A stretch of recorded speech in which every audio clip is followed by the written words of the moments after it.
So, Sam, you're going to have to take a back seat for the first couple of minutes because Tadhg hasn't been on before and you have. So, like, people know the answer to these questions for you. Oh, okay, no problem. Well, you can interject if you feel like, I don't I know. feel like I want to. Yeah, if you're bored. So Tadhg, you're a coffee fan. I see you posting like artsy flat white pics on Instagram once or twice a week. Yeah, I love coffee. Where do you go? Where's your go-to in town? I like I like Clemens and Pico. I do like Shoe Lane though as well. Yeah, there's two places I actually haven't been. I thought Well, Lemon and Pico was like tea or something. Maybe. they do tea, but like their coffees are the best. Oh, The okay. best. And Sam has only had one coffee, so he has one coffee memory. I gave him a lukewarm coffee and he didn't like it, so I'm the best and worst he's ever had. Is there any coffee memories that spring to mind for you of like someone you were with or somewhere you were, or like, you know, or even Right. just a good coffee? Yeah, every like Thursday after college before I go into work, I'd go into like Clement and Pico and sit there listening to like 80s, 90s rap. And that was just like just cool. Just chilling. How do you find balance in college and work and training? It was a little bit easier before COVID. But now it's actually getting a little bit difficult because I took on a little bit extra work, and then just kind of like, why not? I'm not doing anything all summer, and then it's like I don't really want to give up the work, but I have to do this, and it's all online, so it's like it's a bit of a mess at the moment. But I'm sure everyone's in the same boat right now. Yeah, you'd argue it's probably easier online. Well, have you specific times that you have to be online, or do you just have to get stuff done by a certain time? I mean, you have the options there for the live classes, but then you have to wait around for them, and that's if you want to ask stuff. And you're like, oh, I'll just leave, and then I'll just catch up on it. But catching up on it is a lot harder. I'll just drop them a text at 2 o'clock in the morning asking, what does that mean? Sometimes it works. Do you listen to a lot of podcasts? Yeah, fair bit. Yeah. Something like, just from following you, like you seem very kind of thought driven, especially for someone that's like relatively young. Like, is that something that you kind of consciously try and do and put out, or is it just something that naturally happens? Like, It was kind of it's quite natural, and then I try to reflect that like in whatever I put up or stuff like that. But I think in this sport you're gonna have to be you're gonna have to be smart enough. You know, you have to. It's challenging, so you're gonna have to think about it. But my coach will probably play a bit of a role in that now, and then I read quite a bit, so that probably has something to do with it. Yeah. Do you listen to the Training Think Tank podcast? Yeah, they're good. Max is like, I'm fucking desperate to get him on, but he's a tricky customer to nail down. He's very slippery. so he's a busy man as well. Yeah, well, he said he told me before he wasn't doing any. He was like, I messaged him and he was like, oh, thanks, I'm not doing any podcasts. And he like put me on to someone else. And then they started their own fucking podcast. So it's like, what other ones do you listen to? I think everyone listens to a bit of Joe Rogan every now and again. And then I listen to a bit of James Smith PT, and then quite a bit of the My Muscle Project. And I'll be fair to them. Yeah, do you ever like find yourself overthinking? Because like if you're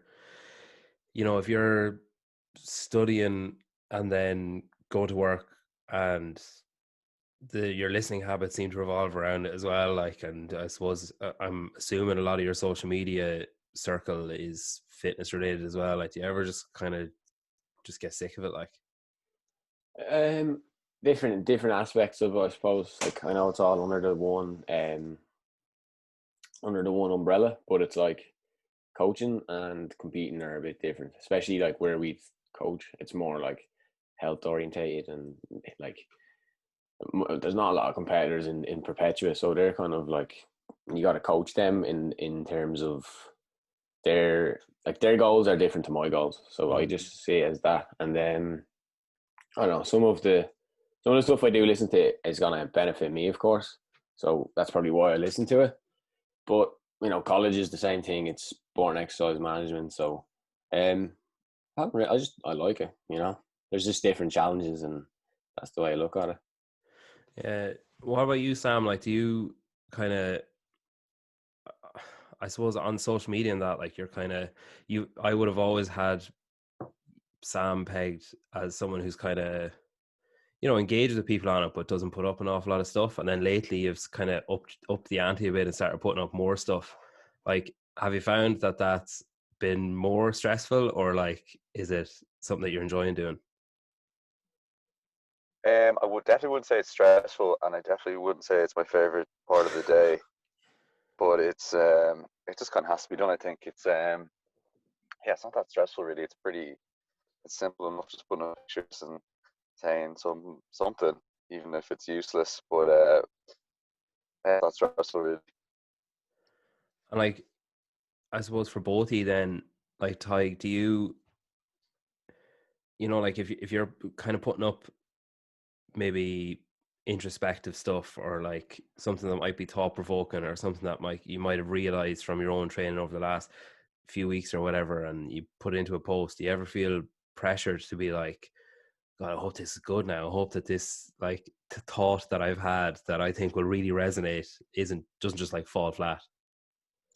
I mean, yeah, there's thoughts like that, but at the same time, it's like I'm not really putting it up for anyone else to like, or if one person found something good from it, and sometimes you'd get someone texting you from something like that, and then that's something like that's a good thing, and then if that's all that happens, then that's good enough for me. Do you know what I mean? Yeah. If I don't need hooking thousands of likes on a post or something like that to make that seem of value. You know what I mean? Yeah. If one person gets something from it, then I guess that's a good thing about social media, isn't it? Like, if I probably never would have met that person, Yeah. they got something from that, then that's good enough for me, I suppose. And then hopefully, like, it can grow to where you get 5 people getting something from it, and then Yeah, I think it takes a lot of the pressure off when the likes are hidden as well. When it's like you can put something up, and unless someone goes to the effort of like clicking in and scrolling through the likes, like, it doesn't really matter anymore. That, I suppose, if it doesn't resonate, it doesn't resonate. It's just like, like you say, if one person likes it, grand. Um, do we really get much shit on social media? me, yeah, Do you? yeah. Like, what kind of stuff? Some from people close to me, like the likes of Kev Claxton, will give me a bit of shit. But I think he just gives everyone a bit of shit. And then sometimes you will get some people actually about some of the COVID stuff as well. Like, I put up some stuff and they were like, it's not relevant and all this. And I guess it's a controversial topic. It depends on the topic, of course. Not so much shit in terms of what I'm doing. People are quite supportive about that, but no, I suppose it'd be more people around me slagging me for some of the stuff, because obviously it is a bit out there, if you know what I mean. What COVID stuff are you putting up? It'd be kind of like just something that someone said, reposting that, and like me agreeing with it. Like, for example, how the obesity rate is probably increasing, the mental health rate is going up, and all these other issues that are a consequence of COVID. And I'm like, is COVID causing more problems than the reaction to COVID? That type of thing. And then obviously some people are very, very wary of COVID, and they don't agree with that. But I know, I guess it's about a matter of opinion, isn't it? Yeah, but I suppose it doesn't have to be. They don't have to be mutually exclusive. Like, you can have the problems of COVID and the problems of the reaction to COVID as well. Like, like, obviously there's a shit ton of people sick, and there's a shit ton of people losing jobs, and there's a shit ton of people, being adversely affected by it. But then doesn't stop the fact that the governments, or maybe some of the reactions are necessary, but they're also having adverse effects. Like, it could be. It's hard to tell, like, what would have happened back in March if, it's easy to say like, oh, I'm sure it would have been fine, and it's easy to say like, oh, the shit would have hit the fan. Like, the truth is we don't really know We what don't would have happened. Like, you know, I'd say we'll probably get a better idea now what would have happened, because looking at the graphs, we're heading in pretty much the exact same way we were heading like beginning of last March, albeit a little bit slower. Yeah. Like, even like I teach, and it just fucking baffles me that as far as stage 5, it's like schools will stay open, and it's like how can we do that?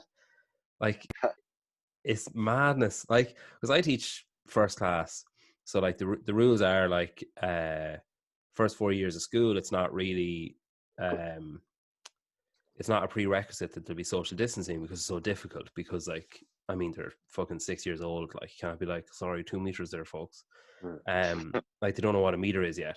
So like, that's hard. And it's like half the day is taken up with washing hands, because there's whatever 20 in the class, and you're like, right, you two go down and you two go to the toilet sink, and then when they come back, you have to wait for them to come back before you send, because obviously you can't have loads of people down there at once, like. Yeah. And then you're kind of doing all that stuff, and like, we're not sending home homework, and we're not like, they're not allowed to use as many resources as they usually would. Like, they can't touch as many blocks and stuff for maths and, you know, stuff like that. It's way more awkward. And then it's like, oh yeah, but like, whatever happens, keep the schools open. And it's like, you know, like you say about the consequence of COVID, it kind of comes to a point where it's like, is this damaging? Like, or it's not at the minute, but like, will it get to a point where it's damaging for the kids to have them in school, just to have them in school? Like, will there come a point where it's like, they're not getting anything from it anymore? It's just, everyone's stressed out. Like, how many teachers in the country are pregnant? How many teachers in the country have, like, you know, people with, you know, lurking illnesses in the background at home, or like elderly people at home, or like young kids at home? And it's kind of, you know, will that teacher come into school and be like, hey guys, like, let's all learn something really fun? Or are they going to be like, don't fucking come near me, like, you know, stay over there? Like, if the shit really hits the fan. Like, and I think I do appreciate what you're saying though, because like, with gyms, and I'm sure you both see the benefit as coaches and people who avidly train, of like, I suppose, the mental health benefits of like the endorphins, and, you know, the social side of it and stuff. And then obviously the physical health side. I mean, if there's a respiratory issue going around, best way to counteract that is probably to have an increased respiratory capacity, like, you know, and, you know, to be fitter and healthier is going to help you. But like, in all likelihood, you guys are going to be the first to suffer. And I suppose that's maybe difficult when, like, it'd be like closing down doctor's surgery when there's a pandemic, because like, oh well, you might get sick in a doctor's surgery. It's like, yeah, but there's benefits to having it open as well. So like, Sam, when you have like, I saw in your you were doing lifting the other day on your Instagram, and there's someone was behind you doing work with the pads in boxing, and he was wearing a face shield, and it struck me how fucking mad it must be to coach. Like, is it radically different from what you're doing before, Sam, or is it kind of just basically, like you say, you know, oh, don't forget to sanitize your hands and don't forget to clean your products? Like, is it more difficult to program, and is it more difficult to coach, do you think? Yeah, it's definitely more difficult for both, especially on the programming, because like, you can't have a workout where you're running across the room. Like, you can't do Oh yeah. pull-ups on this side, handstand walk across the floor, do some wall balls on the other wall. I don't know, go out and do a 400-meter run, come back, use this rower. You know, you can't be running around the room. You kind of have to do everything within your zone. Yeah. Um, and then for coaching wise, it's kind of just like, obviously you can't go around up close to anyone, or like help anyone really up close. You kind of have to point something out from afar, and I think because everything's, you have to kind of allow a bit more time as well for cleaning up at the end. So the class might be running a bit tighter as well. So it'd be yeah, it's definitely a bit different for sure. Do you think it'll change coaching, like, even when COVID is gone? Like, do you think, I saw a few gyms putting up stuff at the start saying like, God, you know, like, the 45-minute class is tighter, and it's, you know, it runs more effectively than the full hour and stuff like that. Like, Ty, can you see any changes, like any lasting changes from it? Yeah, there was actually talks of maybe continuing the whole like kind of a square routine. There was actually talks of putting in another rig in some gyms, and you guys have access to a full rig, a machine, a bar, like you've everything there. And that way, like obviously we have like 6 people on floor, 6 people by a rig or whatever, and then we would clean, rotate, so everyone gets like shot of a rack and be able to squat heavy or something like that. But yeah, there was talks of keeping it like that, but at the same time, I don't think people would like it as much. Like there was definitely a good buzz off a big Saturday workout and everyone high fiving, or like being able to kind of like even a partner workout. Like how would that work in a square? It probably wouldn't work as well. We can do it at the moment where one goes, one rests, that type of stuff. Yeah. But right now, like it is fun being able to run across the floor. Being able to go from a barbell over here to doing your pull-ups and then tagging your partner. Like I don't think. Hopefully, we can do that in a few, I don't know how long, months, something like that. Yeah. With the sport then, like Tadhg, you were obviously at the games as a teen. Like, was it everything that you hoped it would be when you made it? Like, was there like any sense of anticlimax or anything afterwards? Like, or I know that's kind of a common thing, especially with the teens. I think, like I spoke to Dallin Pepper, and he was like, you do feel a bit like kind of sidelined when you're in the age group category or the teens, because so much of the attention is elsewhere. Like, did you have any kind of that, or was it like I couldn't give a shit, like I've made it? You can tell that the attention is not on you. Like that's a given. It's not gonna like I kind of knew that going in. Like that's gonna be like that. No one's there to see the teenagers work out. They want to see the big dogs, if you know what I mean. But it wasn't really an anticlimax. I thought it was great. Yeah. I did really enjoy it. It was an experience that I'm definitely not going to forget. Was it worth? Yeah, it was. I guess I don't know what else would I really be doing. And obviously, there's a lot of things you can be doing as a teenager. Like I could have studied for my leaving cert instead of training for that. There's a lot of things that that took the back burner there, but at the same time, I do think it was worth it.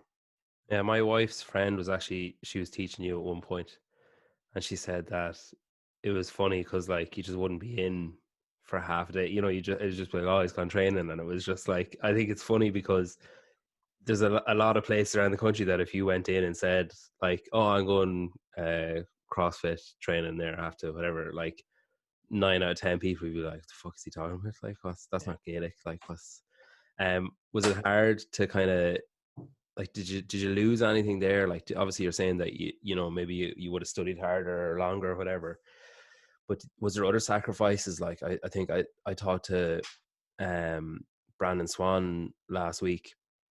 We were talking about sacrifices and like things that at the upper end might miss out on, or might have to shift down their list of priorities and stuff. Like, he was saying that he missed out on family stuff. He like lost friends because just couldn't keep up. Like, and I think if you're heading for your leaving cert and you're heading for the CrossFit Games, like that's very formative years when you think of like socializing and like going out and like, I suppose, engaging with a group of friends and expanding your group of friends. Like, do you think you missed out on anything because of it? Yeah, definitely a little bit. Like at the time, I was thinking that they were sacrifices. I didn't go to my graduation for 6 years. I didn't go on my 6 year holiday. Any of that type of stuff. Not a lot of night outs. Still in college, I don't think I've been on a night out in college, which is like meant to be the thing or whatever. But then I kind of came to it where the conclusion where it's like, it's not really a sacrifice because this is just something I'd rather be doing. Maybe it's a bit more selfish. I don't. If there's family stuff like that, I'm like, I'd rather be training. I'd rather be somewhere else. You do miss out on a bit of the socializing. Like I probably didn't make as many friends or whatever, but I made friends in other areas. You know what I mean? Like they're obviously a lot older than me. Like my friends are 25 plus at least. Like that's 6 years older than me or whatever. But like, I don't know. It's not really a sacrifice. It's just something I'd rather be doing. It's the way I have to look at it right now. Looking back in a few years, I don't know what I'll say. Yeah. What about you, Sam? Do you think is there things that you miss out on, or things that like have you maybe not regrets, I suppose, but like have you things that you think even now that you're like, geez, I've actually missed out on a lot of that kind of stuff. Um, I guess I definitely missed out on stuff, but it's stuff I'd happily miss out on. It's not like I'm, oh crap, I can't believe I missed that. It's not a sacrifice in any way. Like Yeah. I wouldn't even, I don't even know. It's hard to say, but if I wasn't doing CrossFit or so seriously or ever, I probably still wouldn't like going out. You know what I mean? Yeah. Yeah. Everyone mentions going out as this big thing, but it's like I don't see the appeal really. Like it's maybe the odd time, but like it's not like I'm missing out on loads or anything. Yeah, I don't really view it as a sacrifice at all. It's more like I just choose to do this with myself. You know, like choose to train. I think training's super sociable when everyone's at the gym.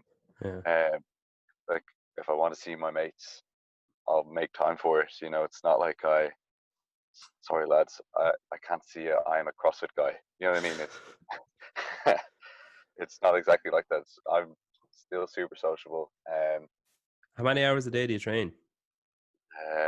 I usually train from about 9:30 or 10 till 12 or 1, and then from about 2:30 till 5. And the 9:30 till 12 or 1, is there a good bit of that? I assume would be gaps in between training as well, as like you're not Oh training yeah, for. Yeah, yeah. What about you, it's Ty? it's not a 2.5 hour metcon. What about you, Ty? I train at 8:30 to about 10 or 10:30, and then from 2 to about 3:30 or 4, depending on when I'm coaching or something like that. So, Do you think there's a pressure to train twice? Like, do you think you could get to where you want to go by not training twice, or do you think there's like, is there nearly an expectation that if you said to someone like, "Oh, I train once a day," they'd be like, "What? You're not taking it seriously?" yeah, I think people think if you don't train twice that you're not as taking as serious. But at the same time, um I think there's benefits. I think the cream of the crop's still going to rise to the top. You know what I mean? Like Mm. if Fraser was training once a day doing a big 3 hour session, I still think he'd probably do just as good as he's doing right now. That 2 hour, the gap between the two sessions, that's letting you recover and hit your second session a bit harder. That's really the kind of the method behind that. Probably is a little bit of pressure, yeah, for me anyway. Well, for everyone that wants to be at the top, probably from yourself a little bit as well.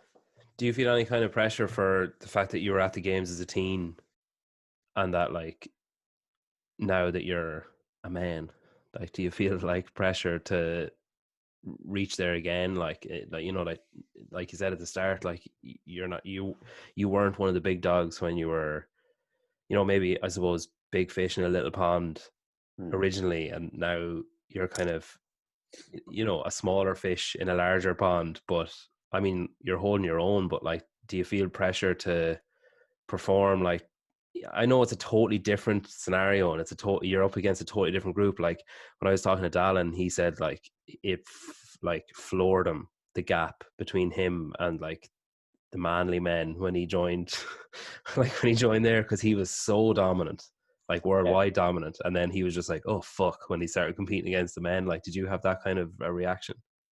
I think I went about it the wrong way going into it. And I eat like when you're, because it's not common for Ireland, yeah, or like people are like, oh my god, like he made the games or whatever like that. Like that's not a common thing. Whereas in the US, there's probably a lot of guys that are making the games, right?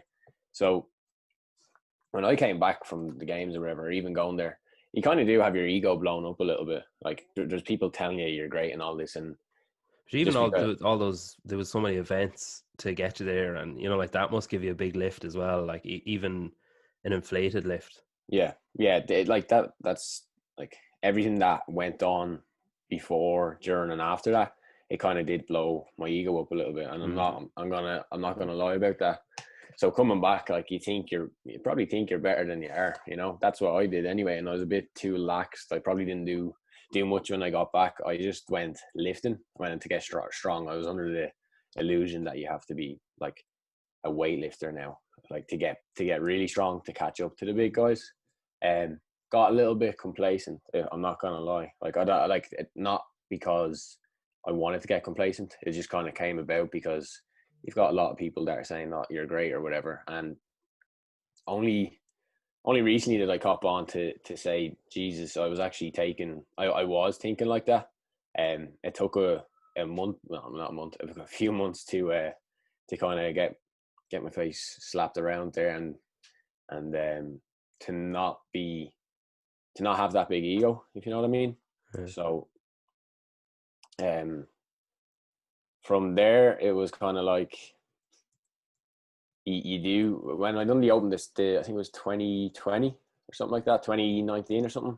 Because I skipped a year and I came fifth or whatever. I did get a shock, you know what I mean? Like you're in a big pond or whatever, but at the same time, like, I don't know, you expect it as well. You know, them guys, like, you're never going to be as good as Matt Fraser, especially when you were a kid or whatever. You know what I mean? Yeah. So, to agree with Alan, yeah, but at the same time, you do expect it, you know? Yeah. Do you think, like, obviously, if you're training, like, say, Sam, you had a bit of a land in that open, in the 2019 open, wasn't it? Oh, fuck, I can't actually keep track of, because the open was the wrong year for the games. Anyway, 2 opens ago, you had a bit of a land in the first workout. And then, like, there's a long wait there for a kind of a redemption, like even on a personal level, you have a long time to wait before you do another open.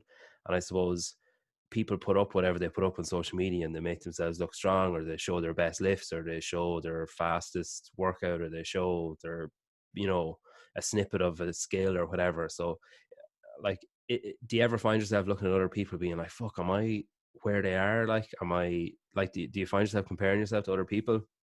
Or do you just kind Sorry, of go on. wait and see what happens, like, when the open does roll around again?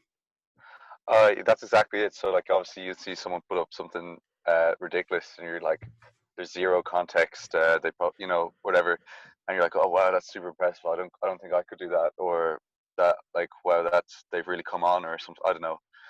But, like, then you got to realize, okay, I wasn't, like, you weren't there. First of all, it's only a video. Like, if you were there and you were going head to head, things could be completely different. You could surprise yourself. You could have done a lot better.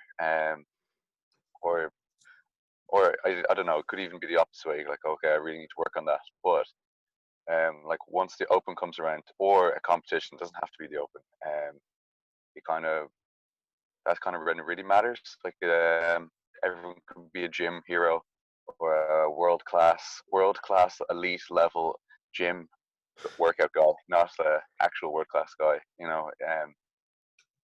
so it will come back around for a proper test to see where it actually stands up. It's kind of hard. You can't base the rankings off who's put up the best or most exciting things on Instagram. Do you find this a tough wait now, Tadhg? Because obviously you did the open last time out and you came fifth. Do you find this wait is particularly long then? Because I suppose if you opted out the year before, then did the open, came fifth, I suppose they're like, okay, yeah, you're fifth, you're not first, but there still is a sense of indication there where, like, you obviously do belong at the upper end in Ireland anyway. So, like, is it hard then to have to wait now 18 months instead of just 12? Yeah, like, I think everyone's in the same boat though, right?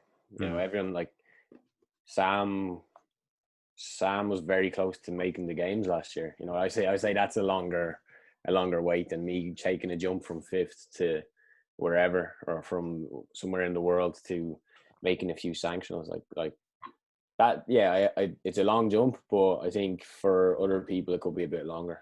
You know what I mean? Do you Like, think Sam could make. Yeah. do you think getting rid of the, like, I assume they're getting rid of the national champions as definitely as a route anyway? Do you think that's particularly damaging to, like, you guys, like, to Irish athletes? No, not anymore. I'd say a few years ago I would have said yeah, but I think PD and Sam were in the top 50 there last year. You know, Sam made it to a lot of sanctionals, and you know, you had, like, Mickey as well. That was that was making them, and PD when he wanted to. So PD I think qualified for Miami and didn't realize he qualified for Miami. That's how. I was actually thinking as well, like, if there's a huge opportunity there if CrossFit goes more mainstream in Ireland for like a buddy cop show of like you and PD Savage, of like Savage and Lawless, and like it writes itself. Like it writes itself. Like you can already picture it has to be like like the 80s style of like, I need your badge and your gun, Lawless. Like you're Both taking the need streets into mustaches your own as well. hands. Say that again. You both need mustaches as well. Oh yeah, yeah, I don't and know like, if I'm Freddie gonna. Mercury's.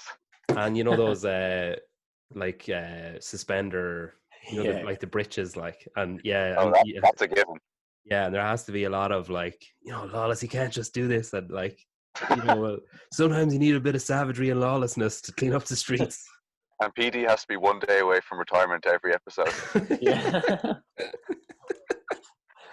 Yeah, damn my knees, I need to retire. Yeah, God, I'll have to mock up a poster for that now. That's classic. Was there any temptation to do the games workouts recently, like the ones that were online? Did you do them, or were you tempted to do a Ricky Gerard and do them all like as they were supposed to be done? Not really.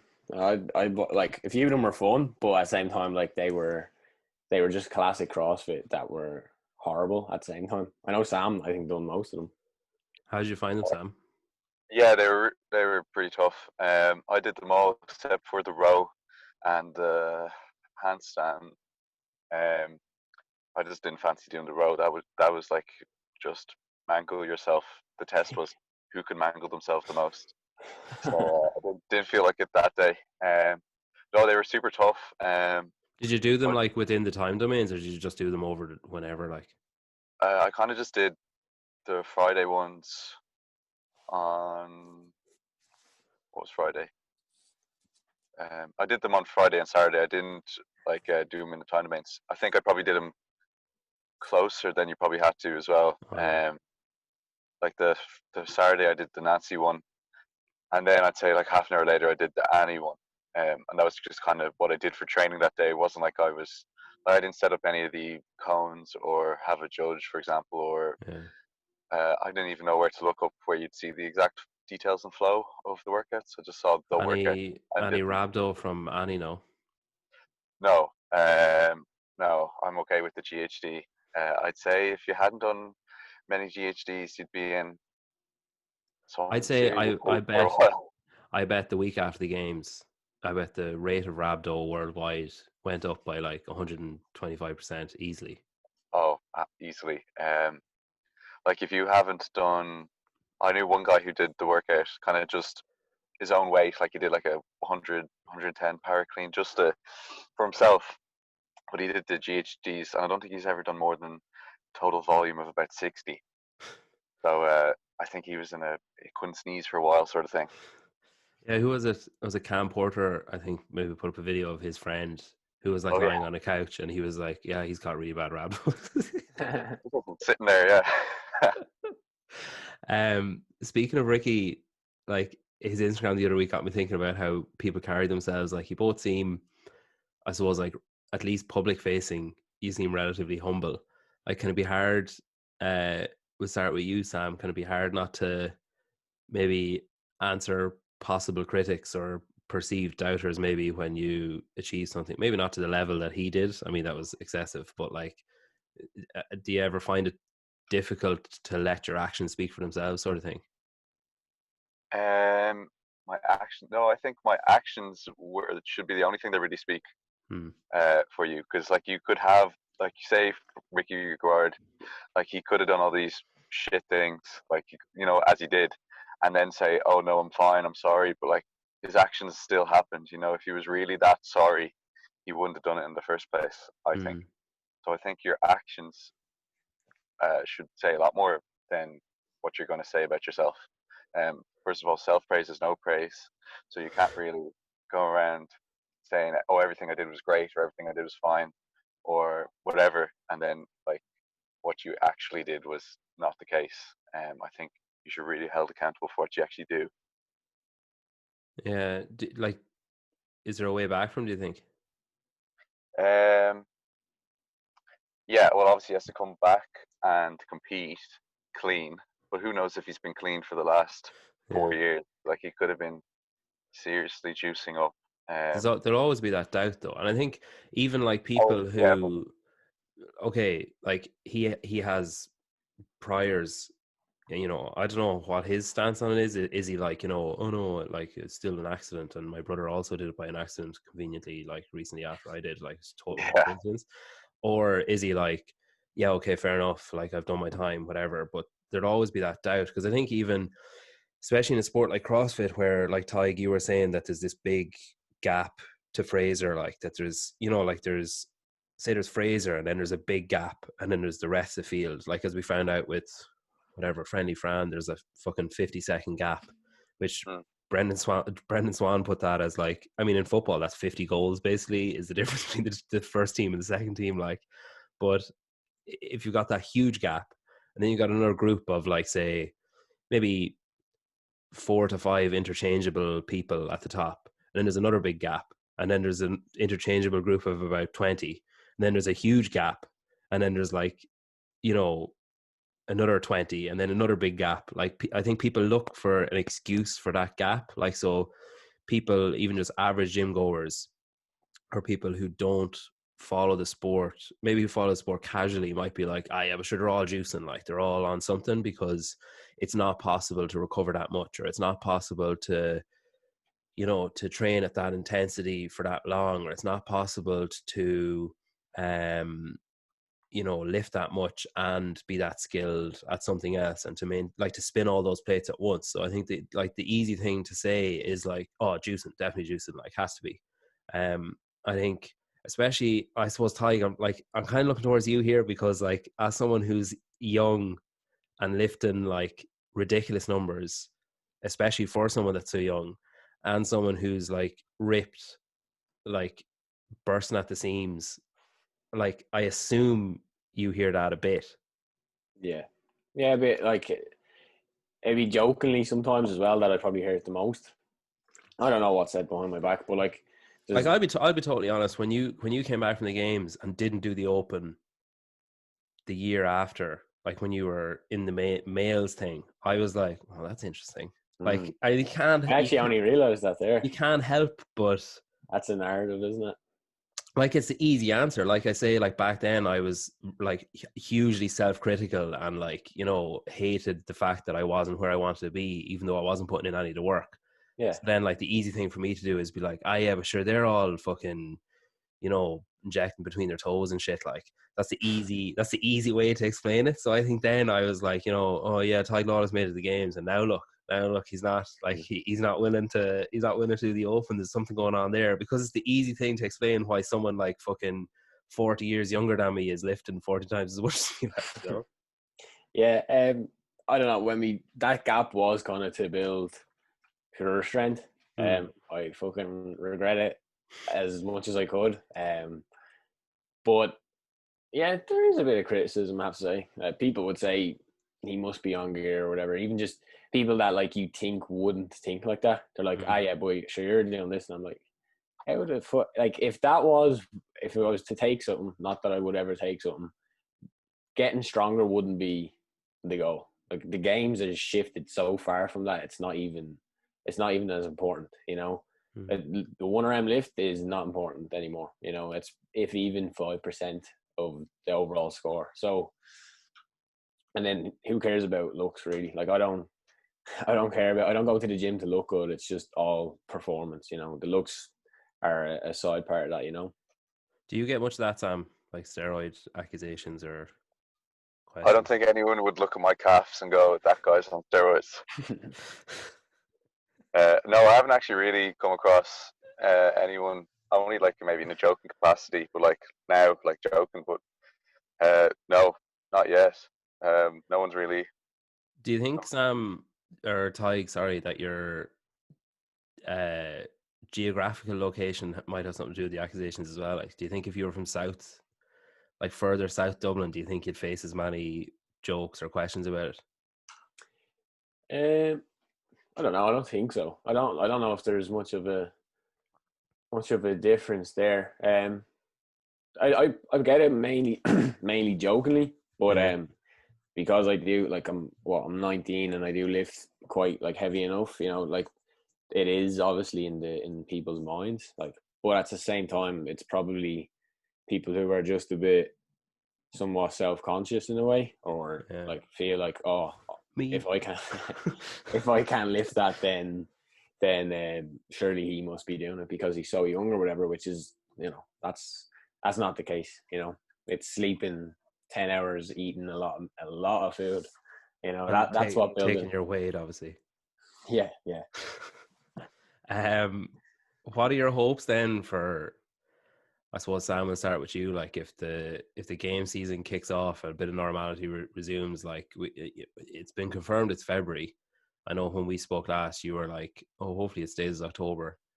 But it's almost like Castro actually listened to our interview and was like, "Right, February." Like, it seems increasingly unlikely as well that I suppose sanctionals will happen, because I suppose if the Open is in February, then that will be after. Obviously, COVID seems to have fucked everything up anyway, but like that would have been after like Filthy, after Strength and Depth, after Mayhem, or like same time as Mayhem, after Dubai, after Wadapalooza. Like they're not going to cram whatever 13, 14 sanctions into a 4 month period before the games. I think they might cram a good few sanctionals, but I don't think I think all the. I you're think some of the sanctionals are getting the boot. You know what I mean? I think some of them are getting. mm, Sorry, we don't have enough room for you. I think there's going to be like the elite sanctionals, and who knows if they're going to be called sanctionals, and if they're going to be like they were quite spread out weirdly across the world. I'd say they're going to pick a certain few that kind of like say every region or something has maybe three or two. It's like Europe will have their three, America will have three or four, um, you know, that sort of thing. As opposed to like I think there was like eight or nine in the Europe kind of region, and there was only like four or something in America. yeah, So I think a bit unbalanced. So I think they'll rebalance that, cram them in, but be a lot less of them. Um, and I'd say they're getting rid of the national champion stuff, and maybe I don't know about qualifying through the Open, maybe top 20 or something. That might stay, but yeah, easily not as well. Who knows? Yeah, I think then maybe it could be some sort of. I don't know if it would be sanctionals in the way that's like, okay, the winner gets to go and then there's a backfill through the Open. I'd say it could be, we could be looking at something completely new. Like you qualify for your say you have to do like three sanctionals. You qualify for your three through the Open, and then you have to yeah. do well at a collective of all three. And so it's like the winner or the best of three or something, or like your total points and through the events across three sanctionals or something like that. Let's say. Yeah, it was interesting. Um, Brandon Swan was saying, I know I keep talking about him, but I literally spoke to him 2 days ago, so it's fresh in my I head. love Brandon Swan. Yeah, I was He is wondering. he is a cool guy in fairness. But he was like saying he wonders if it would be um if there'd be an obligation to go to certain sanctions, like if you'll be able to just say throw a dart at the globe and be like, fuck it, I'll go to Uzbekistan and do their sanctional, like, or will it be like, no, you live in California, your closest sanctional is this one, you have to go to that sanctional, and if you don't go to it, then you're turning down your opportunity, you know, like that. There'd be that kind of, that it'll be more akin to regionals, I suppose, like that if you're from Ireland, that, you know, you'll end up Yeah. with a sort of Meridian and the Berlin regional kind of split. I I'd say that won't happen because I think there's a lot of. If I remember listening to your man Eric talk about uh, Your how man, Eric. your man Eric, you know him. He um he was talking about Our boss. our boss, our Lord and Savior. Um, he I think he was saying something like one of the really good bits about sanctions was that you could travel anywhere Mm, and like it would take you to new places and opportunities wherever. As opposed to, because I think the best example was Strength and Depth last year and Matt Frazier. So yeah. previous to that, you would have had to go into well, I don't know where his regional was, but somewhere just in the middle of America, random spot, one weekend a year, and it would always been there. and then otherwise you'd have to go to the games, which is always in the same spot again. So you'd always have to travel to somewhere center of America. So to see Matt Fraser do a competition in London in a random January was like, it's a pretty cool thing to happen, you know, especially for fans who want to see someone like that competing live in person. Because if that didn't happen, otherwise that would probably never have happened. Like, you just stick in his, I think it was Ohio or somewhere, you know. Yeah, well, you were at Strength and Depth as well, obviously, so most of those people are there for you. Oh yeah, obviously. Do you, are you kind of raging a bit? Obviously, like, everyone has been affected by it, but like, you know, Tadhg, I think you had a few like sanctions lined up and stuff. Are you kind of a bit pissed off that like you're this, that if there was a potential year to do loads of different sanctionals and loads of different events, that if going on what Sam is saying there, this might be one of the last opportunities to do that if the scene is changing again or the geography is changing again next year? Like, are you kind of raging that like you didn't get to do every sanctional going like Sam did? Yeah, everyone. Yeah, a little bit. Like, I would have liked to do them, but like, it's all up in the air at the moment, you know. Yeah. There is some talk going around that there'll probably be in place of sanctions some type of competition anyway. Obviously, if it's not to that level, then it'll still be experience nonetheless. So that's what I'm looking for mainly. Like, to say you went to a sanctional is great, but it is all about the experience, really. Like, for me anyway, at the moment, I'm not looking to take a, like, before when I came back from the games, it was like, all right, let's go back to the games again. And again, I didn't realize how much of a big of a jump that was going to be. So it's like, I got to take smaller jumps right now. Getting some experience is the goal, because when I was 15 to 17, all it was about was the Open, you know, because that's the only way I could have made the games. So I didn't do much in-person competition. But for now, I don't know. I guess we have to see what way the season plays out, isn't it? Mm. Do you, like, are you private with your goals generally? I think it's quite apparent what most of our goals would be. You know, obviously the end goal is to make it back to the games, and from there go to somewhere around the top anyway. But no, yeah, I'm pretty open. Like, you wouldn't have any issue saying to someone like, all right, I'm going to snatch whatever by the end of, like, obviously you talk to your coach about it and you might set goals together or whatever, but like, would you say to whoever, I don't know, Rob, like, oh, I'm going to do such and such in 3 months time? Or would you be more like, oh, I won't say that in case I don't do it? Sometimes I don't think I really put like, all right, I'm gonna snatch 130 in 4 months or whatever. It's kind of just, if I'm walking in, I'll be like, I think I'll snatch 125 today or 130 or something like that, you know. That's kind of that's kind of, it's not really a really long term thing. It's just kind of, short term goals are a little bit more, they're not as like what people would expect, you know. It's smaller jumps than I'm gonna hit a big PB lift, you know. Do you think social media gives an unrealistic, like Sam was saying there, about that there's no context and there's no, you know, you don't know what's going on, you don't know what the scenario was and all that? Like, even I'm thinking of maybe people's perception of athletes and people's perception of what they get out of the sport. And, you know, like, okay, you see Sarah Sigma's daughter with her like free car, and that, as far as I can tell, she fucking designed herself, like. But I suppose then there's a trickle down effect where people think, oh, like Sam and Tadhg get loads of free shit and like get loads of money and get loads of, you know, for people who don't know you, I'm sure people who know you know you're both poor, but but like, is there, like, even I get it sometimes where someone will say, oh, any chance to send over a t-shirt, and it's like, man, they cost, like, I can't even afford to make those up front. Like, I have to do a pre-sale because I can't afford to do it. Like, there's literally zero is the level of income that comes from this. Like, any money that comes in is like, okay, I need to put in an extra $5 on top of that myself to cover the cost of all the different shit. Like, so I'm sure you're the same with, like, you know, feeding yourselves and like paying bills and all that kind of stuff. But like, do you think there's an unrealistic perception of the rewards that you might reach or that you might reap, Sam? Yeah, definitely. Like no one pays you to train CrossFit every day. You kind of just have to do it for yourself. Um, the only way, like, you only make.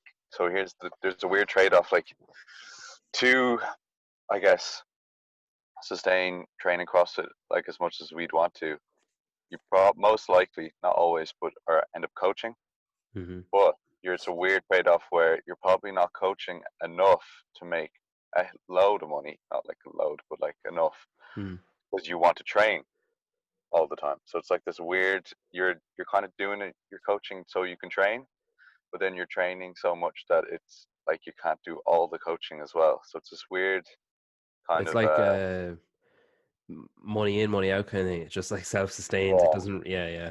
there's this weird balance that you kind of have to figure out. And then sometimes the balance has to shift one way more than the other. Like if you have nothing going on, you need to take up some more coaching hours or find some other stuff or whatever to make some money. But then like you could have competition up and you're like, okay, I need to train more for the next while, and then you're not doing that as much. You know what I mean? There's a weird Yeah. kind of middle ground you have to play with. But it must be even worse with like travel costs and stuff like that, because if there's a competition coming up and it's like, right, I really need to ramp up my training, and it's like, but I also need to pay for those flights to Miami. Yeah. Oh, it's annoying, but like it's again, it's not really annoying. What am I saying? It's something you really want to do. You're gonna make it happen somehow. Like, and luckily we're in a sport where you do kind of have some sponsors that will help you out in whatever way they can. It's not like pay for your entire trip or Yeah, I anything, suppose but that like they'll there's give you. ways in which you can, like, if you wear someone's T-shirt or something, they might um like compensate you a bit for a T-shirt or something, or for you wear their T-shirt. That give them some sort of exposure or something. I see your face is lighting up there. Do you have any T-shirts? Is that what you're getting at? No, there was a massive lag there, and it was as if you went through a washing machine in slow motion when you were talking there. Ty, Oh no, sorry. no, you're all right. Ty, do you think like the same then? Do you think that there's an unrealistic that people have an unrealistic understanding of like what your day-to-day life might be like, or what your bank balance might be like because of sponsors and stuff? Yeah, like before I was with I think 4 or 5 sponsors at one time, or brands I should say, at one time. And then it got to a point where it was like, these brands aren't giving me the value that I need right now, because all I need is to pay for a program. I need to pay for food, and then like that's pretty much it for now. You know what I mean? Yeah. So it was kind of like, what's gonna help me with that? So Whey, they're gonna help, like they take care of like my recovery and then not go take care of my energy for the session or whatever. Like they supplement the training. You know what I mean? Yeah. So they help out on that end, but for the most part, Same as Rain do for Sam. yeah, exactly. I have to be on brand. Agreed. So I have to. It's pretty much just you're paying or you're working to pay for your training, and that's pretty much it for now. It's not, or like obviously like you might save up a little bit, and then COVID comes along, and then you're fucked again, and then or you're saving up a bit. You have to go to a competition, that type of stuff. It's not like I'm going out like I'm going out. That's it, pretty much. It's just save to train, and that's pretty much it for now. Do you think there's a shelf life on it then, on like the life of an athlete, maybe below the upper 1% or the upper even 5% of athletes in the world? Do you think there's a shelf life on it where it's like, if you want to have a mortgage and a family, and if you want to have, like, if you want to live that sort of life, do you think that there's a finite amount of time that you could live the life that you're living? I think the shelf life for the work thing is pretty much going to be the same shelf life for the age thing, because they kind of start to funnel out near the mid-30s. And I'm not saying like mid-30s is a bit late to start a career, of course, but you can do it. You know what I mean? Like if you wanted to, you could always go down a different path when you're 35. You know what I mean? And if you haven't got anywhere by then in the sport, you're more than likely not going to get there unless you make it as a master or whatever after that. You know, so you can kind of trade off with that, and that's something that I've obviously had to think about or whatever. But yeah, there's definitely the age thing and the money thing can kind of play out at the same time. Yeah. What do you think, Sam? Yeah, there's definitely a trade off. As I was saying, like there's a weird balance between things again. I'd say to be, I'd say getting a mortgage and a house would be extremely hard if you weren't focusing more on your career.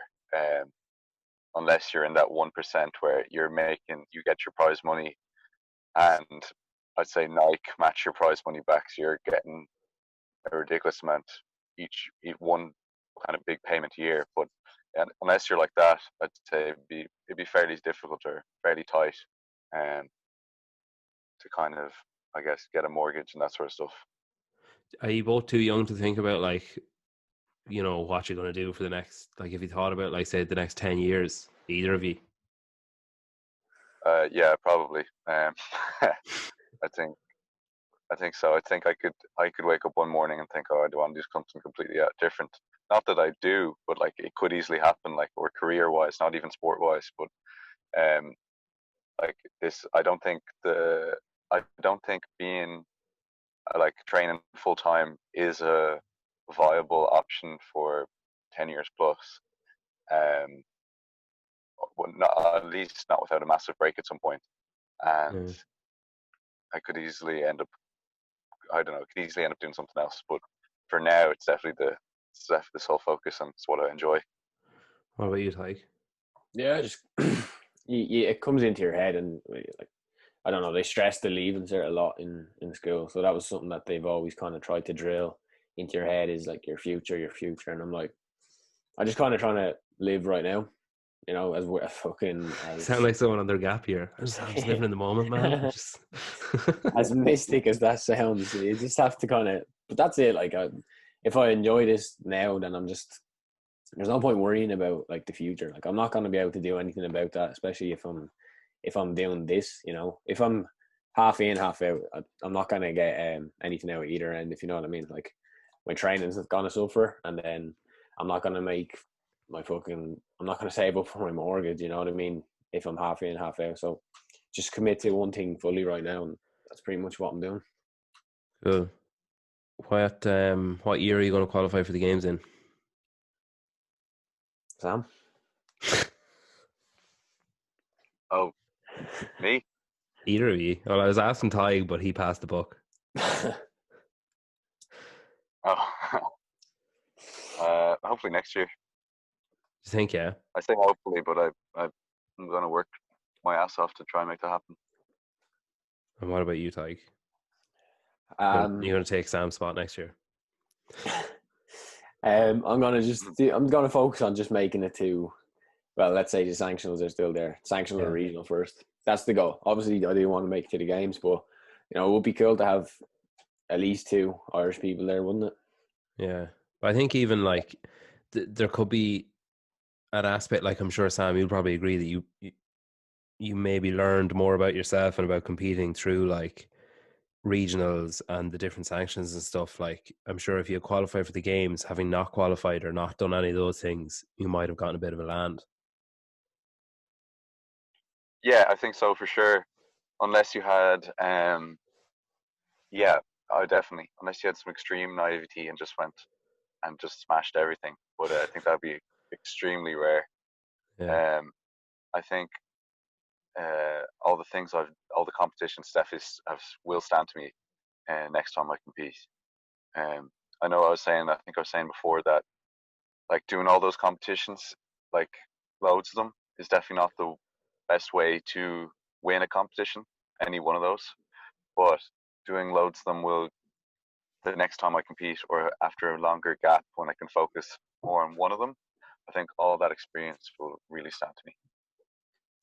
So that's your aim then, Tadhg, is to maybe not do as many as Sam did, but do some and get that kind of experience, that kind of, I suppose, feel for the electricity that's there and whatever, so you're not surprised by it if you end up going further. Yeah, I think I actually think that I could make the games when I'm not trying, if that makes sense. Yeah, I get So you. I'm not always thinking about, right, I'm gonna try and make the games. That's what I've got to do. That actually makes me nervous as fuck. Because when I was doing the open as a teen, I'd get bad nerves because that's the only thing that was going to come out of that was you're either making the games or you're not, and that's a bit of pressure on me. That's people and myself putting that pressure on me. But if I'm like, just let's qualify for a comp, let's just do the best that I can do right now, then the games could come out of that. Like if I'm thinking about what I can do, the best that I can do, then the games could come. If I'm only thinking about the games, then it's only going to be either that one positive or it's all just negative after that. You know what I mean? Whereas it could be a lot of positives if I'm just thinking about what I can do, and then there could be a few negatives. You don't make the games, but you did make all this other stuff. You know what I mean? Yeah, no, I get that. Well, listen, Az, thanks a million. Best of luck with everything coming up. With hopefully it'd be great. Like Tadhg says, it'd be great to have 2 Irish people at the games, or even just at a sanction. It'd be cool to watch these throwing down against each other. Hopefully get an opportunity to do it sooner rather than later as well. Yeah. Cool. Thank Cheers, you. Az. Very cool. Cheers.